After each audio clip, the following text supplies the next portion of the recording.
গুরুত্বপূর্ণ ব্যক্তিত্ব, আপনার কাছে অনেকগুলো বিষয় জানতে পারবো আশা করি, আপনাদের পরিকল্পনা পরিণতি এই সম্পর্কে। শুরু করি বর্তমান একটা খবর দিয়ে, সেটার একটা ডেভেলপমেন্ট আপনার কাছ থেকে শুনে, যে আমরা যেটা জানছি লন্ডনে বর্তমান বাংলাদেশের প্রধান উপদেষ্টা ডক্টর ইউনূসের সাথে বিএনপির ভারপ্রাপ্ত চেয়ারপারসন তারেক রহমানের সাক্ষাৎ হতে যাচ্ছে।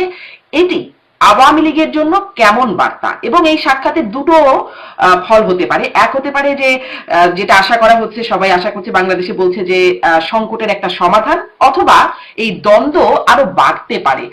কোনটার প্রভাব আপনাদের উপর কেমন, বা প্রভাব আছে কিনা?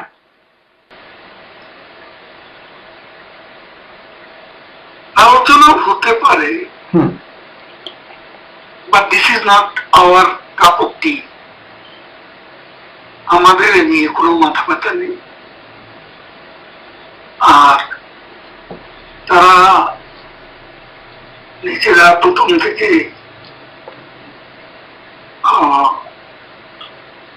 বিএনপি তাদের সাথে একটা এই অন্তর্বর্তী সরকার প্রফেসর ইউনূসের সাথে একটা সম্পর্ক রেখেই চলছেন। তাদের মধ্যে কিছু কিছু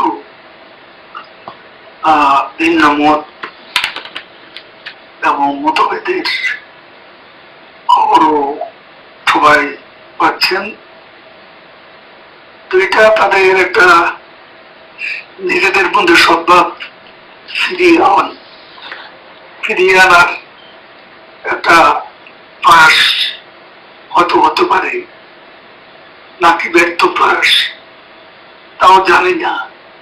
আলোচনা হওয়ার আগে আলোচনার বিষয়ে তো কোনো মন্তব্য করা যায় না।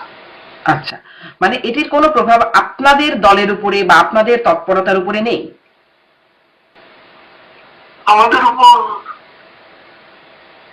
বাংলাদেশে আমি যেটা বলবো, এই আলোচনাটার ফলাফল কি দাঁড়ায় সেটা আমরা ক্লোজলি অবজার্ভ করছি। আচ্ছা আচ্ছা, জনাব ওবায়দুল কাদের, আপনার একটা বক্তব্য, মানে তারেক রহমানের সাথে বৈঠক হবে এই প্রসঙ্গে মনে হলো যে আপনি আগে খুব ব্যবহার করতেন একটা শব্দগুচ্ছ, খেলা হবে, এবং 7ই জানুয়ারি নির্বাচনের পর আপনি বলেছিলেন যে ফাইনাল খেলা শেষ, বিএনপির আর কোনো ভবিষ্যৎ নেই, এবং তারপর আসলে বলেছিলেন যে তারেক রহমান ভুয়া, বিএনপি কর্মসূচি ভুয়া, বিএনপি ভুয়া, এরকম। এখন যখন তারেক রহমানকে ভবিষ্যৎ প্রধানমন্ত্রী হিসেবে গণ্য করা হচ্ছে, তখন কি মনে হয়, মানে আপনার সেই বক্তব্য বা সেই শব্দগুচ্ছগুলোর জন্য কি আপনি কোনোভাবে বিব্রত বোধ করেন? কেন বিব্রত বোধ করব? It's a political humour. আপনি যে আজকে ভারতে পশ্চিমবঙ্গ বিধানসভা নির্বাচন আমরা দেখেছি যে এখানে পশ্চিমবঙ্গের মুখ্যমন্ত্রী, এমনকি ভারতের প্রধানমন্ত্রী তখন বিভিন্ন জনসভায়, নির্বাচনী সভায় খেলা হবে বলে মন্তব্য করেছেন। এটা নিয়ে তো কেউ খারাপ কিছু দেখেন না। It's a political humour. Political humour হতেও পারে, এবং চিরজীবন একই অবস্থানে আমরা থাকবো এমনও তো ঠিক নয়। তখন একটা পরিবেশ, একটা অবস্থা, একটা বাতাবরণে স্লোগানটা মানুষ পছন্দ করেছে। মানুষ যেটা পছন্দ করে সেটা বলতে অসুবিধা কোথায়? জি, এটি আপনি বলছেন একটা পলিটিক্যাল হিউমার, কিন্তু তাহলে ওইটি বিএনপির আর কোনো ভবিষ্যৎ নাই, এই ভবিষ্যৎবাণীটি খুব সঠিক না হলেও আপনি আপনার দলকে নিয়ে বা দলের নেতাকর্মীদের সম্পর্কেও বলেছিলেন। সেটি 2017 সালের এপ্রিলে চট্টগ্রামের একটা মহানগরের আওয়ামী লীগের একটা সভায়, প্রতিনিধি সভায় আপনি বলেছিলেন যে দেখুন, জি, বিএনপির ভবিষ্যৎ আছে কি নেই সেটা নির্ধারণ করার মালিক বাংলাদেশের জনগণ। এখানে একটা inclusive, free and fair election যদি হয় তখন জনগণের সমর্থনে কারা কত আসন পায় সেটা তো নির্বাচন হলে তখনকার ব্যাপার। আর আমরা আওয়ামী লীগ আমাদের তো নিষিদ্ধ করে দিয়েছে, আমরা নিষিদ্ধ পার্টি। তো এখন এই নিষিদ্ধ পার্টি হিসেবে ইলেকশন কমিশনও আমাদের ইলেকশন করতে দেবেন। তো সেই অবস্থায় আমরা যদি নির্বাচন না করি তাহলে বাংলাদেশে বেশিরভাগ জনগোষ্ঠীকে নির্বাচন থেকে বিরত রেখে যে এই নির্বাচন হবে সেটা একেবারেই প্রহসন মূলক একটা নির্বাচন, প্রতারণামূলক একটা নির্বাচন। এই নির্বাচন দেশে বিদেশে কোথাও গ্রহণযোগ্য হবে না, বিশ্বাসযোগ্য। জি, জনাব ওবায়দুল কাদের, এই উপলব্ধিটা যখন বিএনপি কে নির্বাচনের আসে নাই আর কি, বিএনপি কে ছাড়া যখন নির্বাচনগুলো হয়ে গেছে তখন কি আপনাদের এই উপলব্ধি ছিল যে দেশে বিদেশে এটি প্রহসন বা প্রতারণার নির্বাচন হিসেবে গণ্য হবে? আমরা তো কখনো বিএনপি কে বাদ দিতে চাই। বিএনপি নির্বাচনে অংশ না সেটা তো আমাদের অপরাধ কোথায়। তারা নির্বাচনে অংশগ্রহণ করেন, এটা তাদের দলের সিদ্ধান্ত। কিন্তু বিএনপি নির্বাচন করতে পারে এমন তো আওয়ামী লীগ সরকারের পক্ষ থেকে বা তখনকার নির্বাচন কমিশন থেকে বিএনপি কে বাদ দিয়ে ইলেকশন হবে এমন কোন সিদ্ধান্ত তো ছিল না। কিন্তু বিএনপির তো নির্বাচনের প্রতি আস্থা ছিল না, নির্বাচনগুলো যেরকম হচ্ছিল তাতে তো আসলে আস্থা রাখবার মতো একটা পরিস্থিতি বিরোধী দলগুলোর ছিল না। সেক্ষেত্রে নির্বাচন করলেই বা কি হতো, যেমনটা 18-তে হয়েছে। বিএনপি কেন নির্বাচনে যাবে? ওরকম একটা পরিস্থিতি থেকে আপনারা এখন নির্বাচনে যেতেন যদি নির্বাচনে যাওয়ার মতো? বিএনপি তো সেই নির্বাচন তো আইনসিদ্ধ করেছে।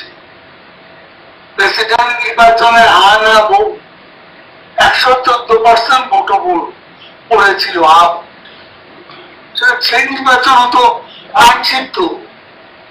2001 সালে দেখেছি আমরা সকাল 11টার আগে ভোট শেষ। গুন্ডা দিয়ে মাস্তান ব্যবহার করে এবং সরকারি নানা কলা কৌশল ব্যবহার করে নির্বাচন শেষ করে দেওয়া হয়েছে। নির্বাচন যাকে বলে সে নির্বাচন হয়েছে আসলে বিএনপির আমলে প্রহসনমূলক নির্বাচন। আর আপনাদের আমলে যেগুলো হয়েছে সেগুলো 14, 18, 24 মাগুরা যে নির্বাচন, জি, সেই নির্বাচনকে কি কেউ একটা ভালো নির্বাচন বলতে পেরেছে? একদমই না। বিএনপি আমলে 15 ফেব্রুয়ারিতে যে প্রহসনের নির্বাচন এদেশের ইতিহাসে সবচেয়ে কলঙ্কজনক নির্বাচন হয়েছে, তো সেটা কি কোনো সঠিক নির্বাচন? বিএনপি এখানে এসব কথা বলে তো লাভ নেই। আজ আয়না নিজেদের চেহারাটা তারা দেখলে ভালো করে। জি, আপনারা এখন যেহেতু আপনাদের পতন হয়েছে, সরকার পতন হয়েছে, আপনারা কি আপনাদের চেহারা আয়নায় দেখছেন? সেই মাগুরা নির্বাচন বা 15 ফেব্রুয়ারি নির্বাচন তার অবশ্যই আত্মবিশ্লেষণ আছে। হ্যাঁ, সেই আত্মবিশ্লেষণে নির্বাচনে কোনো সমস্যা আপনারা খুঁজে পান না? আপনাদের কোনো দোষ ত্রুটি অপরাধ খুঁজে পান না? আছে। আমরা নিজেদের ভূমিকা কর্মকাণ্ডের মূল্যায়ন অবশ্যই আমরা করছি। জি, সেই মূল্যায়নের মধ্যে কি নির্বাচনে আপনাদের কি অবস্থা বা আপনারা কিভাবে নির্বাচনগুলো করেছেন, 3টি বিতর্কিত নির্বাচন, সেটি নিয়ে আপনারা মূল্যায়ন করছেন না? সব করছি, কিন্তু আমি যেগুলো বলছি সেগুলো কি আপনার ভালো লাগছে না? সেগুলো বাস্তবতা। আপনি আরেকটা বাস্তবতার কথা বলছেন, অতীতের কথা বলছেন। তো এখন আপনি অন্যকে দোষ দেবেন, আপনি নিজে ভালো থাকলে তো আরেকজনকে দোষ দিতে পারেন? আপনার নিজেরই তো গোলমেলে অবস্থা। আপনারা নিজেরাই তো নির্বাচন করেছেন, গণবিরোধী নির্বাচন, প্রহসনমূলক নির্বাচন। তারপর আমি এই মুহূর্তে আমি কাউকে অপবাদ দিতে চাই না। আমাদের গণতন্ত্রের পথে অগ্রযাত্রায় আমরা মিনিমাম পয়েন্টে ম্যাক্সিমাম ঐক্যবদ্ধ থাকবো, এমন একটা মানসিকতা আমাদের সকলেরই থাকা উচিত। আজকে মুক্তিযুদ্ধের সপক্ষে যারা আছে, স্বাধীনতার আদর্শে যারা বিশ্বাস করে, তাদের সাথে আমাদের অনেক বিষয়ে আদর্শগত বিরোধ থাকতে পারে, কিন্তু কিছু কিছু বিষয়ে কমন পয়েন্ট আছে যেগুলো ম্যাক্সিমাম ইউনিটি করার পথে সহায়ক হতে পারে, সেগুলো আমরা সাপোর্ট করি। জি, এই ম্যাক্সিমাম ইউনিটিটা কার সাথে? নির্বাচন প্রসঙ্গটা আরেকটু রয়ে গেল, কিন্তু ম্যাক্সিমাম ইউনিটিটা আপনারা কার সাথে বলছেন? ইউনিটিটা যারা আসতে চান, যা আমি তো বললাম, মুক্তিযুদ্ধের মূল্যবোধ, স্বাধীনতার আদর্শ। মুক্তিযুদ্ধের মূল্যবোধ, স্বাধীনতার আদর্শে তো এর আগেও আপনাদের জোট ছিল, মানে তার বাইরে কিছু মিন করছেন? যারা বাইরে আছেন অথবা যারা এখন নতুন বাস্তবতায় হিসেব নিকেশে তারা যদি মূল্যায়নটা যথাযথভাবে করে, তাহলে এটা তো ভিন্ন কথা। আমি আসলে স্পষ্ট হতে পারছি না, তারা মানে কারা? আপনি কি বিএনপি কে মিন করছেন? আমি এমন ধরনের কথা বলবো না। মানে আপনি বিএনপিকে নিয়ে আপনি এত ব্যস্ত কেন? বিএনপি সামনে ক্ষমতায় যাবে বলে সবাই ধারণা করছে বাংলাদেশে এখন। আমি বলছি আমাকে ইলেকশন করতে, আমার ইলেকশন, তারা আগামী পার্লামেন্ট এমন ভাবে সাজাতে চায় যেখানে মুক্তিযুদ্ধের সপক্ষে কেউ ওই পার্লামেন্টে থাকবে না। ঠিক সেভাবে তারা একটা নির্বাচন করতে চাইছে। ইউনূস প্রেসিডেন্টের একটা গ্রহণযোগ্য, তার কাছে সুবিধাজনক, গ্রহণযোগ্য কিছু ক্ষমতা নিয়ে আজকে সংস্কারের উদ্দেশ্যটা আমরা বুঝি। তিনি আবার প্রেসিডেন্ট হতে চান, সেটা ওনার লক্ষ্য। আবার লোকে বলছে যে প্রেসিডেন্ট, প্রধানমন্ত্রী এই দুটি বিষয়ে সমঝোতার কোন বিষয় হয়তো আছে, সেজন্যই লন্ডনের এই বৈঠকটি হতে যাচ্ছে। জি জি, মানে সেই সমঝোতার জন্য লন্ডনে বৈঠকটি হতে যাচ্ছে। জি, এতটুকু তো নিশ্চয়ই ক্লিয়ার। কিন্তু নির্বাচন নিয়ে যে তিনটি বিতর্কিত নির্বাচন, আপনি বলছিলেন অতীতের নির্বাচন গেলে সেই প্রশ্নগুলোর কথা আপনি বলছিলেন, বিতর্কগুলোর কথা বলছিলেন, কিন্তু তিনটি যে নির্বাচন আপনাদের সময় হলো, সেই নির্বাচনের দায় কি আপনারা নেন? সেই নির্বাচন বিতর্কিত, সেই নির্বাচনও দেশে বিদেশে বিতর্কিত। কোন নির্বাচন? 14, 18, 24। 14, 18 এবং 24। 2014, 2018, 2024। 2008 নির্বাচন মোটা দাগে গ্রহণযোগ্য নয় কি? জি, মোটা দাগে, যদিও সেটি নিয়ে অনেকে প্রশ্ন তোলেন, কিন্তু মোটা দাগে একটা গ্রহণযোগ্যতা, এমনকি বিএনপির লোকেরাও বলেছেন তখন। তাহলে এই নির্বাচনটা তো আমরা গ্রহণযোগ্য করেছি। এটা তত্ত্বাবধায়ক সরকারের সময় হয়েছিল। 14, 18 আপনার কি মনে আছে? প্রধানমন্ত্রী গণভবনে বেগম জিয়াকে আমন্ত্রণ করেছিল। জি। তিনি কি এসেছিলেন? না। উল্টো গালিগালাজ করেছে, অকথ্য ভাষা।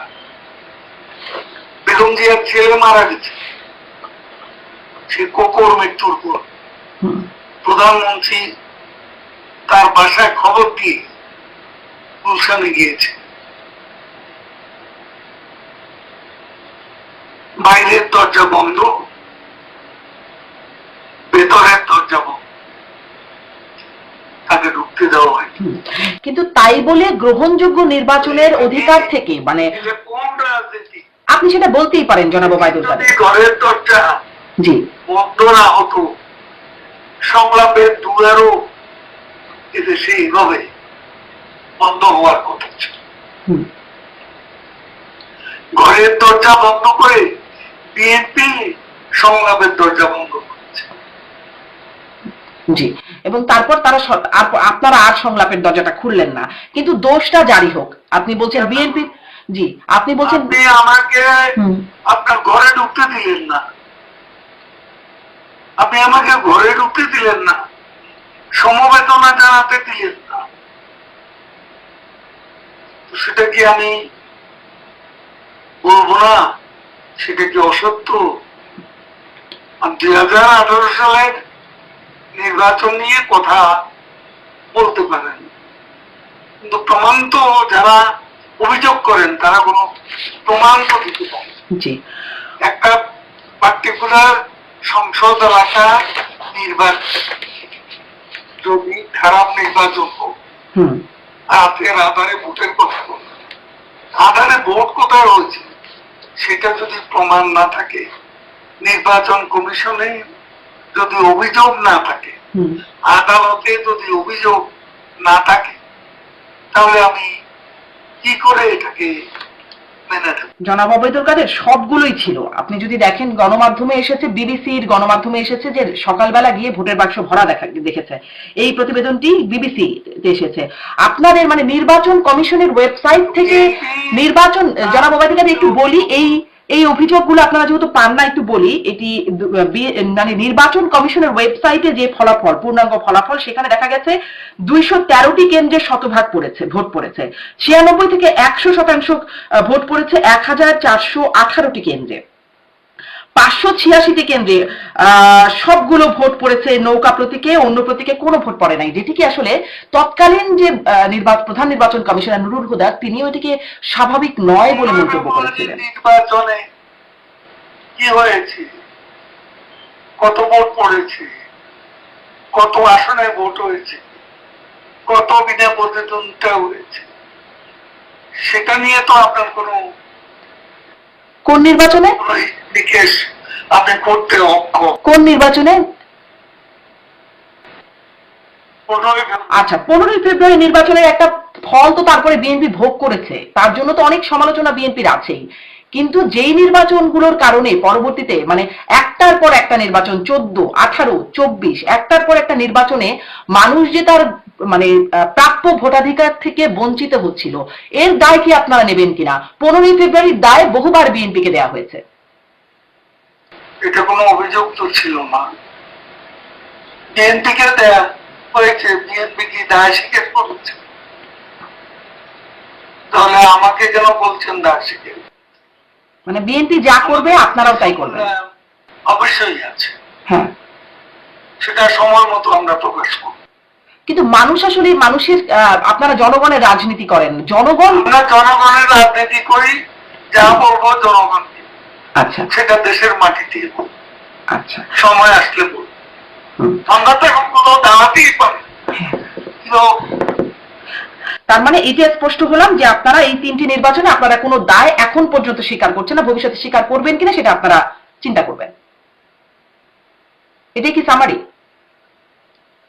আমি এ ধরনের কথা বলি, আমাকে একটু সামারি বলবেন যে আপনারা 3টি নির্বাচনের দায় স্বীকার করেন না? মূল্যায়ন আছে, হ্যাঁ, সেটা সময় মতো আমরা বলব। আচ্ছা, সময় দেশের মাটিতে রাজনীতি করে দেশের জনগণের জন্য, জনগণের কাছে কোন ভুল স্বীকার করতে আমাদের কোন এ ব্যাপারে কোন প্রকার অস্বীকৃতি থাকবে। আমাদের এই প্রোগ্রামগুলো দেশের মানুষই দেখছে, আমরা দেশের মানুষের জন্যই আসলে এই